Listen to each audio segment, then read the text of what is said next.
Okay, good afternoon, everybody. My name is Bobby McKenna from Ubunifu in Zanzibar. I'm here today with my distinguished panel. We've got Oliviero Cassini from Lux.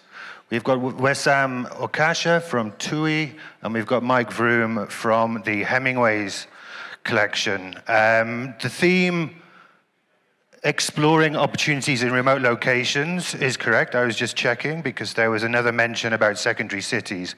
But as that was covered yesterday in another panel, we'll be focusing more on the remote aspect of the theme. And with our panel consisting of a global operator, a local operator, and a regional operator, each expanding their own footprint in their own way, we do have a rare opportunity for a cross-section of perspectives on how this plays out, both operationally and commercially. So, remote, what is remote? What does it mean? It has different contexts. I was working in the Serengeti in the early 90s when there were 3 lodges, 2 government-owned. Now there are hundreds. Nobody wanted to invest in Zanzibar 25 years ago. The French market wouldn't touch it because they had Seychelles and Mauritius, but now the brands are queuing up to enter, and the French are one of the largest visitor markets to Zanzibar. Then we have names like Bwindi Impenetrable Forest and the Rwandese gorilla parks, names that kept people away for a long time, but now command some of the highest lodge rates on the continent. So does this still constitute remote, given this growth? So what we're here today to discuss is the fact that maybe remote these days is less a geographic label and more a position on a development timeline, but the operational and infrastructural realities still make the term remote commercially relevant.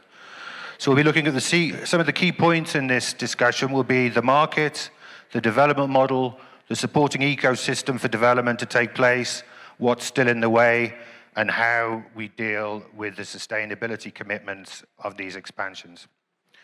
So starting with the market, I think we all agree now that the Africa Rising narrative is over. Africa has risen.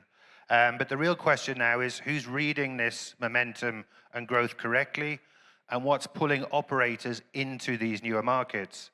So we'll start with a local perspective on this. So we'll start with Mike from Hemingways. Mike, Hemingways has been expanding since you joined. But what's driving that move into new markets? Is it an opportunity? Is it a feeling in the way that tourism is changing? Or the places that you built your reputation on starting to feel crowded? What is taking you in these directions? Yeah, Bobby, thanks for that. I think from a starting point, I think Hemingways has always been about really authentic luxury experiences. And as we've sort of expanded our footprint outside of Kenya for the first time, going into Rwanda, and we're looking across East Africa at this stage, part of it is making sure that what we are doing is being authentic. And the reality is that we've got to be able to go into new places, new understandings, trying to work with the local environment to really deliver on ultimately the best experiences you're going to have in Africa. People are coming here because they're wanting to really have an experience that they can't find anywhere else in the world. And for the first time, it's accessible. I think more and more Africa is accessible, and we've seen that growth post-COVID. So for us, it's about how do we go and find something that is workable with an environment where people want to go and do. Now, sometimes it's about being the first one there. It's about potentially trying to develop and going into an area and saying, what are we going to do in the next 5 years to make it sustainable 10 years from now? And our sort of viewpoint on this is ensuring that the growth elements and where we're going is a sustainable perspective. And from a luxury element, it doesn't have to be granite and marble and all the things of 10, 15 years ago. I think that's really changing. This is about experience-driven travel now. And for the first time, I think that's where we are driving towards and going to find places that maybe are off the radar and are not necessarily at the forefront of people's thinking. Thanks. And yeah, Oli, Lux. I mean, Lux is making a significant push into the Africa mainland right now. What's the timing about this? Why now? Why at this kind of pace? Thanks for that, and good afternoon, everyone. So the Lux Collective started almost 30 years ago in Mauritius, and has done very well in the Indian Ocean. We're known for luxury lifestyle beach resorts. Then we expanded into Asia, did a lot of development in China, and now focus since I joined about 2 years ago is really back to Africa. And we're looking to expand quite aggressively across the continent. So we actually, there's a lot of signings that you will hear about even tomorrow across in the East Africa, but also Southern African states like Botswana, Zimbabwe have already been signed. We're looking at deals across different national parks in different countries. I won't give too much away. So it's just a natural progression to the Lux Collective group of brands. So for people that don't know, we have 4 brands under our group: Lux, Salts, Socio, and Tomasa, and each position at a different level. But in the DNA is characterized by a strong focus on of course, lifestyle, F&B, wellness, and ESG. So, and this is something that goes across kind of our 3 product types, which is beach resorts, urban sanctuaries, as we call them, and the lodges, which is really where most of the expansion is going to be in. Thank you for that. Well, you heard it here first. There's some exciting news coming out about Lux very soon. And moving on to Wesam, I mean, the original session title referred to smart money moving off the beaten track. But from where TUI sits, is that actually happening? And what's driving it? Is this a traveler-led shift that's causing you to move into these markets as well? Or are you reading something in the data that the traveler hasn't actually articulated yet, and you're just preparing yourself for what's to come?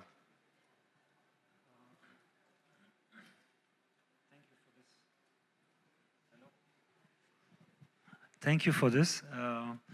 I think it's definitely a sort of, you know, in an ecosystem like we have in the TUI Hotels and Resorts, backed up by the TUI Group as a tour operator.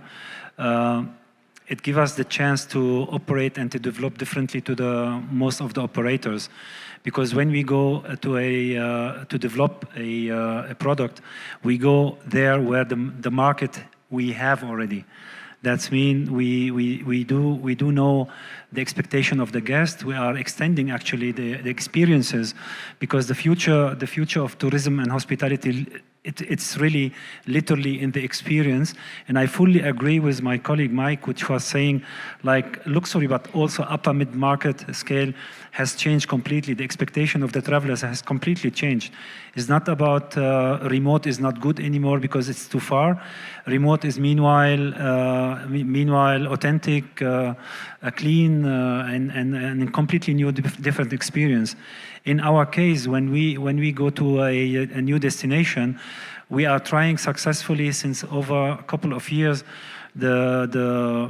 to cluster a sort of different product on different source market, which give us the ability of provide different experiences at the same location, but also to develop with the local community and also the owners a business model which is very efficient, with one central production area in the middle, and then you have 3 different or 4 different segmentation, which you can absorb all the segments of the market and also provide authentic experiences. Thank you. This is all very interesting. I mean, I think what we're seeing, the general theme here is that the demand is real. The traveler has changed. The general motives for people looking for new experience is driving new directions with the market. So the question becomes, what actual model delivers for the traveler? What is the model that's required to align with these shifts in the traveler market? So if remote is sort of no longer a market characteristic, it's probably more an operating environment. And that's the reality of it. We can call it remote, but what it boils down to is how easy is it going to be to operate within there? Because in these kind of environments, the models that work elsewhere in more mature or more settled markets, those models break very quickly. So let's start looking at the model for this now, and I'll start with you, Oli, here. With Lux moving into these sort of new African markets, and with you having sort of a broader brand folio in place, How is, for example, the sort of low volume, high yield model the right positioning for one of your brands? And then how do you use some of the other brands within your portfolio to create a different model to make that argument in these new markets as well? Yeah, thanks. It is a real change in our operating model. We've always been operating beach resorts and 100 plus keys. Now we're looking into what we call the luxe journeys, the lodges space, which are between 10 and 26 keys. Completely different operating model. So we're gearing up to that. We have a huge pipeline. So a lot of efforts on the way to make sure that we're ready for this. What we're doing that is maybe a little bit different from potentially other operators is that we're creating these circuits.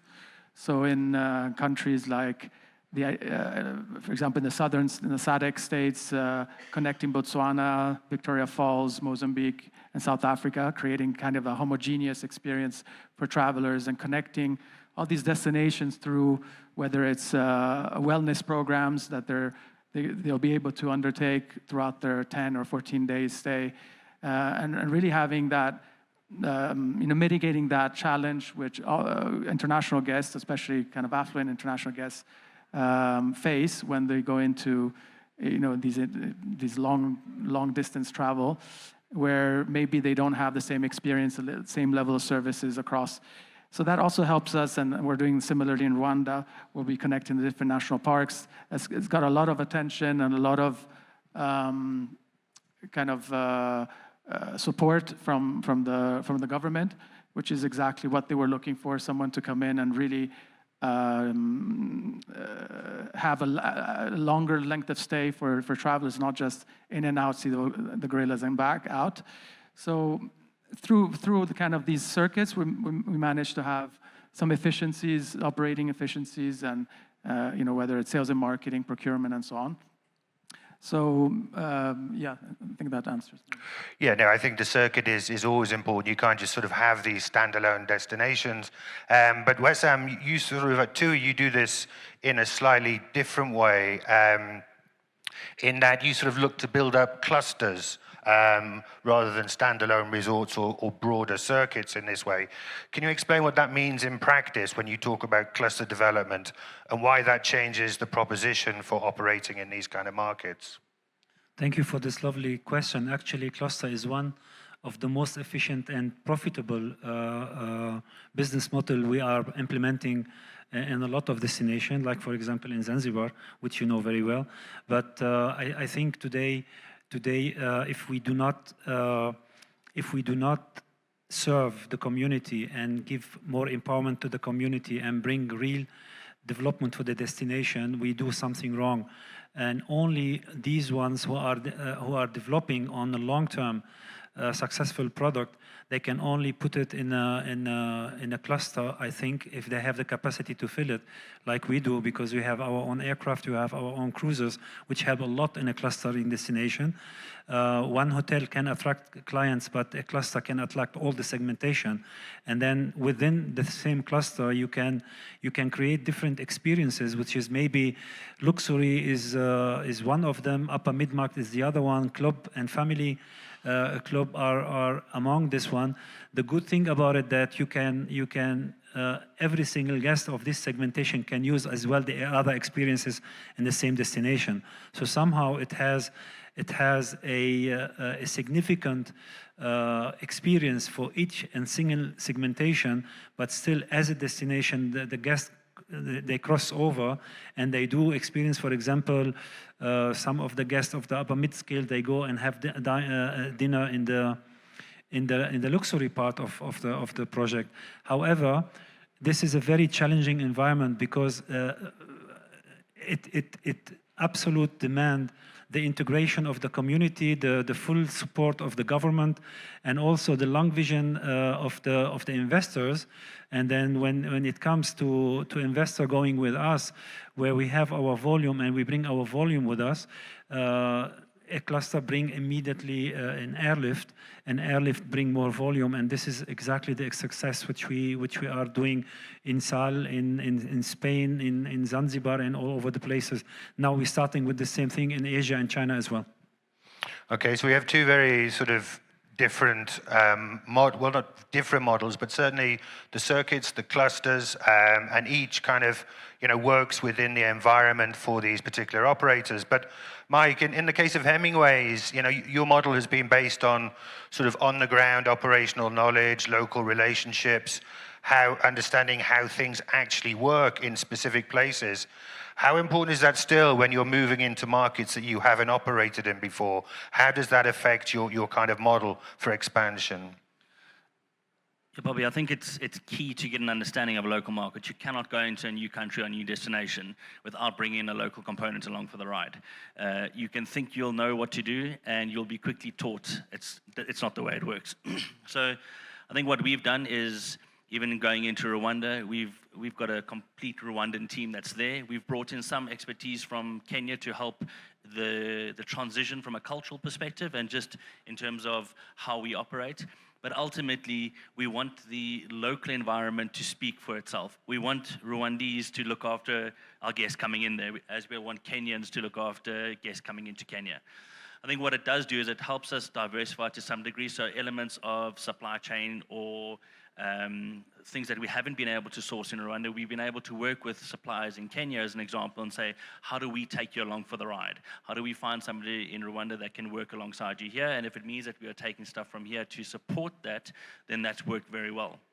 I do think it's important that you can't base what you see in Kenya or in South Africa or wherever else to take that into a new country. While the fundamentals are probably the same, there are certain nuances that if you're not careful will trick you up along the way. So bringing those team members along for the ride, empowering them to be part of the process as we develop into a new country, and allowing them to really define what it means to work and live and provide service in a new environment is ultimately the way that you'll be successful. You cannot bring in an external team to run that and expect it to survive. Okay, interesting stuff. So yeah, it's different perspectives on the model. The model is evolving. It's proving that it can work. But the demand and the model alone do not build out these destinations. None of these remote developments can actually exist in isolation. A property really in a remote location is only as viable as what's around it. So if we look a little bit more at the broader ecosystem that is required to be in place for these developments to kind of work, and for operators with best practice and the right kind of understanding to move in, we need to look a little bit further at the ecosystem itself. So Wesam, beyond the property itself, what has to be in place for a remote destination to actually work long term? Who needs to be working together to collectively make that happen? The biggest challenge is always the environment. So what we do normally, we have to work hard with different stakeholders just to make sure that we can bring additional elements for the success of this destination in terms of energy, in terms of waste, in terms of sustainable operation, and in terms of empowerment of the local people, where you do not only integrate the local community around the hotel, but also you create some new formulas where the local community can lift up the life quality of them, of their family, and then integrate them in the operational hotel business. However, this is a sort of a commitment which can only be done when the local government is willing to help on this, because in the most of the destination where we go, you see already the destination are suffering from a leak of let's say electricity, water, infrastructure. And if you create a new destination with the right setup, with the right infrastructure, then you can help not only your business and your investor to get to the right level, but you help also the infrastructure of the local government to develop in the right direction. So there are many moving parts to make these things work. But Mike, for you, when the ecosystem isn't there yet, how much of it do you end up having to build yourself? And what does that actually commit you to once you've started to build out these things? So, I mean, of course, going into any new environment, there is certain elements that you're going to have to figure it out yourself. And part of this is trial and error. I think, as Wesam said, we do need the support of on-the-ground local government, whether that's a combination of airlift coming in, what are we able to source locally, what are we able to find and develop there. But you will, for some of our stuff, we are having to bring in external resources to ensure that happens. And as long as that's working alongside local understanding and local teams, we found that to be very, very helpful. But there is certain stuff that you sometimes are just going to be unable to do, and that might be a differentiator or a walk past of where you would normally do it in our business. But ultimately, the end goal of where you're going to determine and how you're going to get there is really going to be about what you can source, how do you bring it in selectively from that side, and again, what is there that is going to be sustainable. It doesn't help us bring in stuff potentially from Europe if there's no support services within 300-400 kilometers of that destination. We're just not going to be able to survive. So we have to adapt locally as well. We have to, and I think we've worked well with local operators and developers, manufacturers, to allow us to find opportunities to develop in these rural areas. It might take a bit longer, as I've said, but we have found that there's a commitment, and as long as we're able to show that commitment, we've been seeing that commitment on the back end across our supply chain. No, for sure. I think this is the whole supply chain management. I mean, safaris have changed so much from the early days. And now there is a strong need to make sure that the supply chain is always in place. And Ollie, for you, when you're sort of moving into these kind of high yield, low impact models in remote environments, the supply chain is one of the first thing that breaks. So how have you approached that? I mean, how have you had to adapt some of your operating models to work within those constraints? And how have you changed your service offering to make sure that, between what you know is always available, you can maintain the standards that you're selling? Yeah, look, it's been a huge learning curve since I joined the Lux Collective and venturing into these remote locations. And obviously, a lot of our clients are actually not hotel developers, so they maybe made money in other ways and then want to venture into. So we've taken more than just an operator role in many cases, so almost a development role. And the importance, if there's any local public officials here, is the importance of having the backing of the local authorities, whether it's EIA permits and so on, just to make sure that everything goes smoothly. And there's some great case studies out there from, Botswana, Rwanda. There's where we've really partner up with the local authorities and with the intent of all benefiting, whether it's giving back to the local community, sourcing locally, everything that comes with things that we do anyways. It's part of kind of our DNA of our brands, but really also kind of, I wouldn't say educating, but also kind of explaining how we work and how they can benefit from how we work. Thank you. So yeah, we know that there's a market. We believe that the model works, and we've realized what is required to build out the ecosystem, all of the different stakeholders working together to make this happen. So why isn't it happening is really the next question. I mean, based on what we've discussed, the gap is not demand, it's not product, but there are very many other development challenges that remain when moving into these destinations. So here we just need to understand a little bit more about what's actually in the way. I think perhaps the number that stops most conversations about these things is build cost. You're looking at multiples of what you'd pay for in an established market. And in my advisory work, we've generally told our clients moving into these markets to multiply their budgets by pi before they proceed, just so that they're aware of what's coming. So the capital hasn't caught up with the opportunity, but there's a different kind of friction also as well, whether it's approvals, environmental assessments, Ollie was just referring to this now, and processes that sometimes treat these professional operators coming into the first time as compliance problems rather than sort of investor assets. So I'd like to go back to the panel to talk a little bit more about some of the challenges that they face in these environments. I mean, I remember, Ollie, you just referred to it now, and you made a point on our call about how we would have the opportunity to discuss some of these challenges, maybe with some of the decision makers and the local authorities in the audience, and maybe they are here today and you want to tell them a little bit about it. But in practical terms, the regulatory journey that you've had to go through as you roll out, what would you say would make it clearer and more predictable for quality hospitality investment in the future?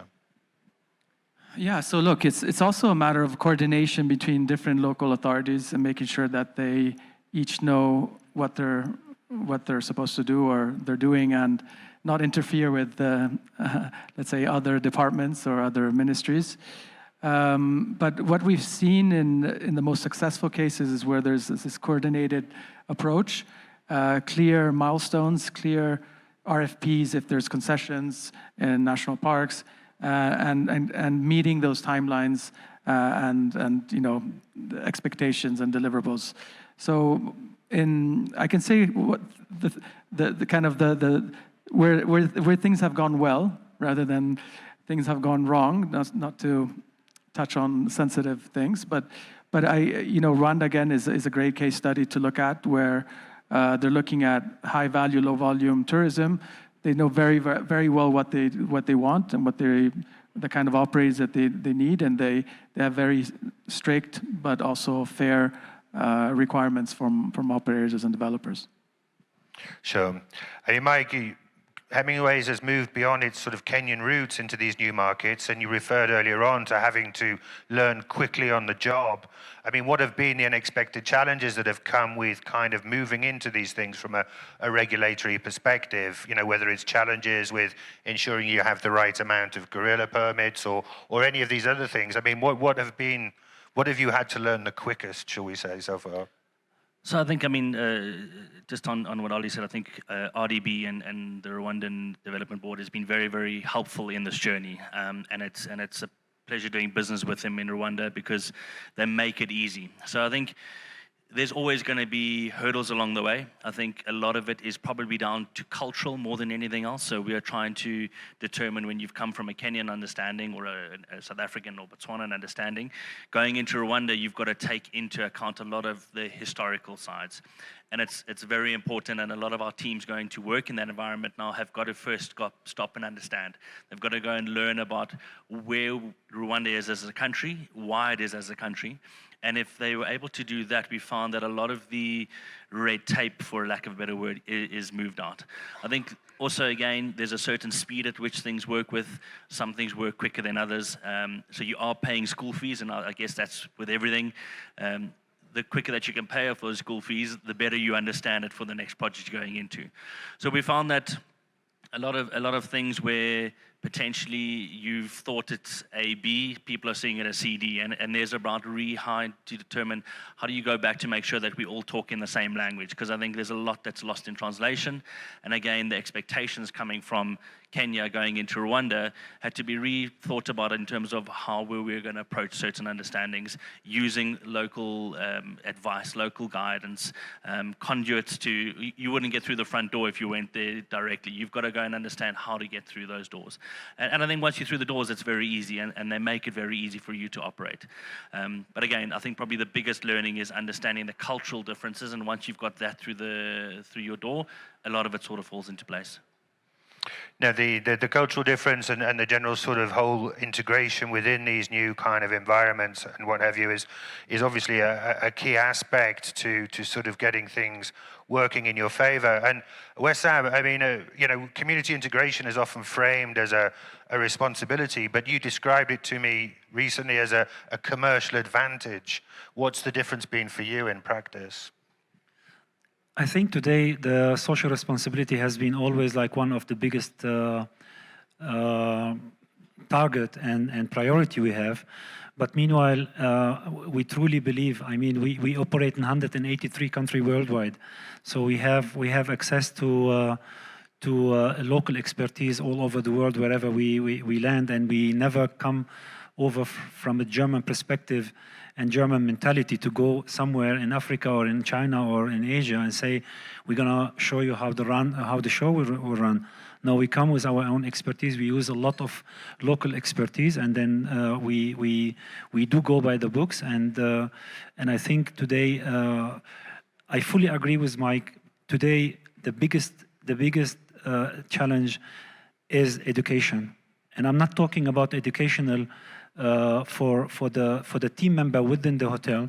I'm talking about educational support for the community around the hotel, where we go and then bring an expertise from outside to teach the community how they can produce sustainable product around the hotel, to ask their help to be involved in the production of sustainable product which you can use in the hotel.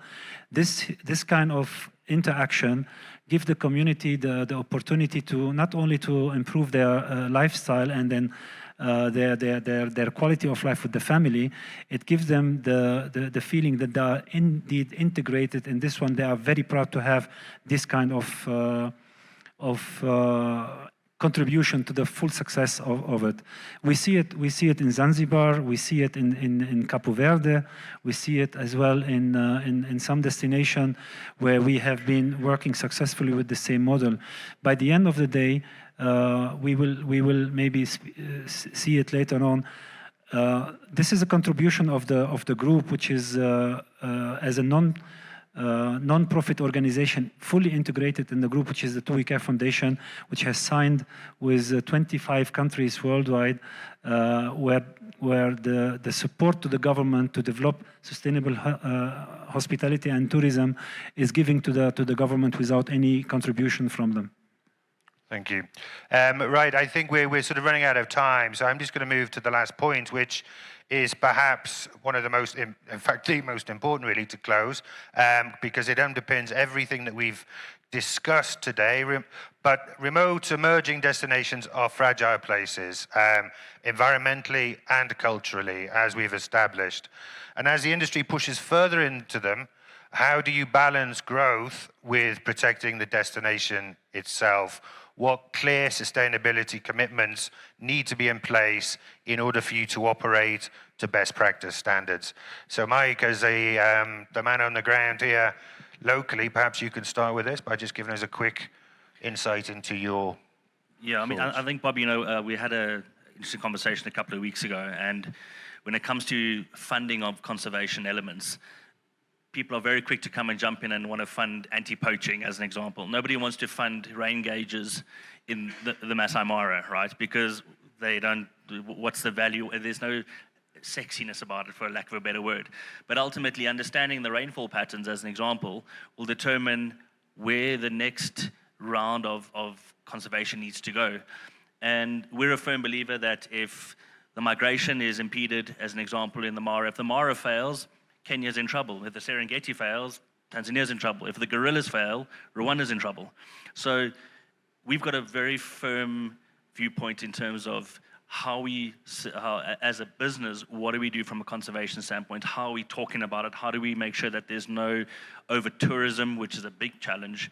And that's working alongside communities, it's working alongside government. And if those collectives don't all sit around the same table and are aligned in the way that which we are looking forward to, 4, 5, 6 years from now, we might be in a very different situation. And so we're very much focused on working on the ground of that. We work very closely with very good organizations.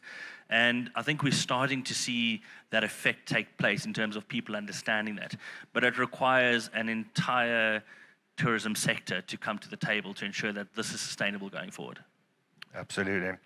And Oli, sort of the sustainability that underpins your organization and your rollout right now?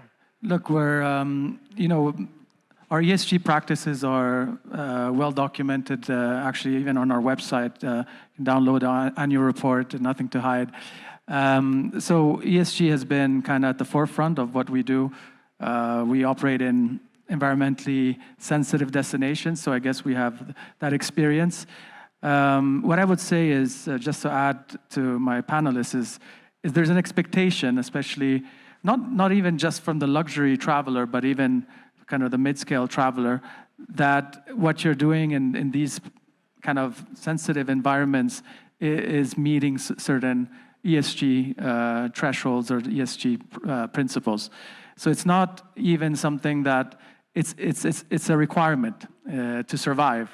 It's not even just greenwashing. It's really part of what people expect to have when they travel to.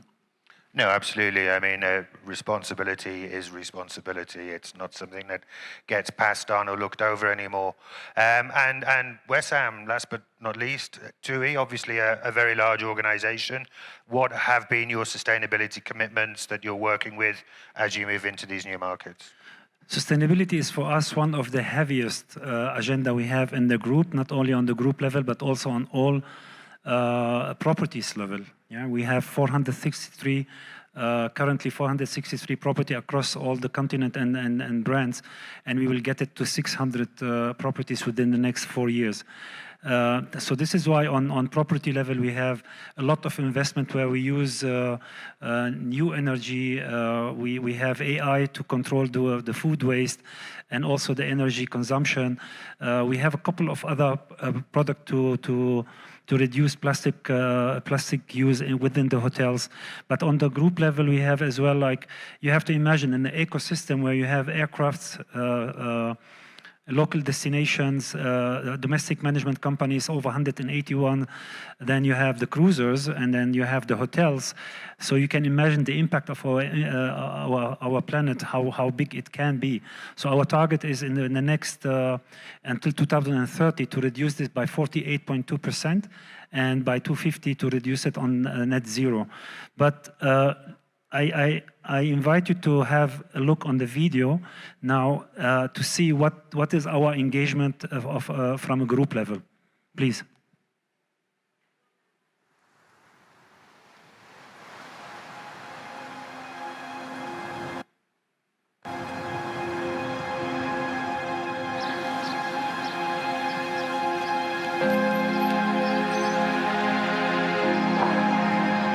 My name is Kanto Bakker. My name is Jaula El Haidi. Zvolani Mabunda. Me llamo Domingo García. My name is Maya. Ignacio Romero. Edith Baloy.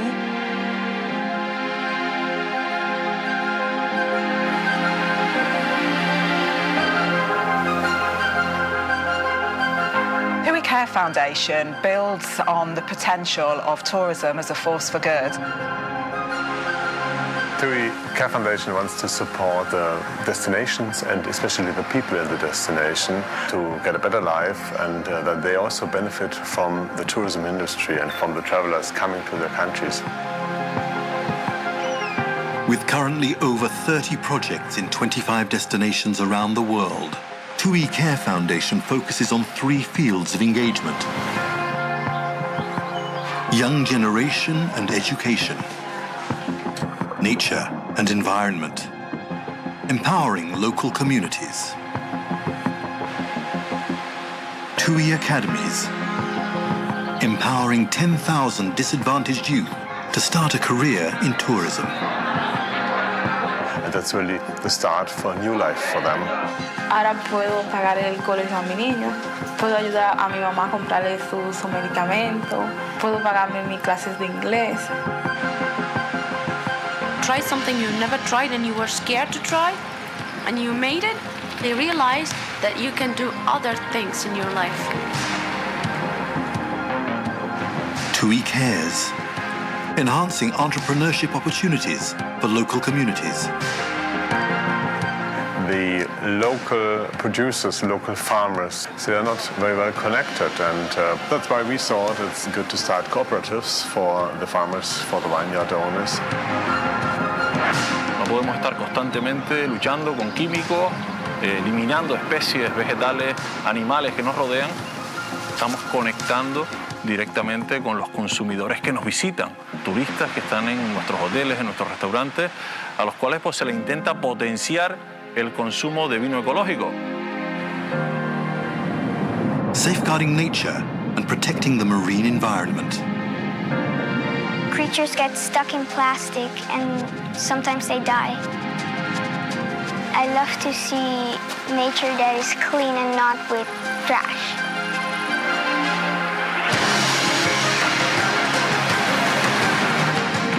TUI Turtle Aid, saving 1 million sea turtles by 2020. TUI Elephant Aid, contributing to the protection of 15,000 elephants in Africa and Asia. TUI Junior Academies, giving 100,000 children better opportunities in life and training them to become nature ambassadors. When they were growing up, those people that are poaching now, they never had an opportunity to go on a safari, to go to learn about how important is nature. What we want to achieve is actually to change the mindset of young people of how they think of the environment. We want them to love it and respect it as it is.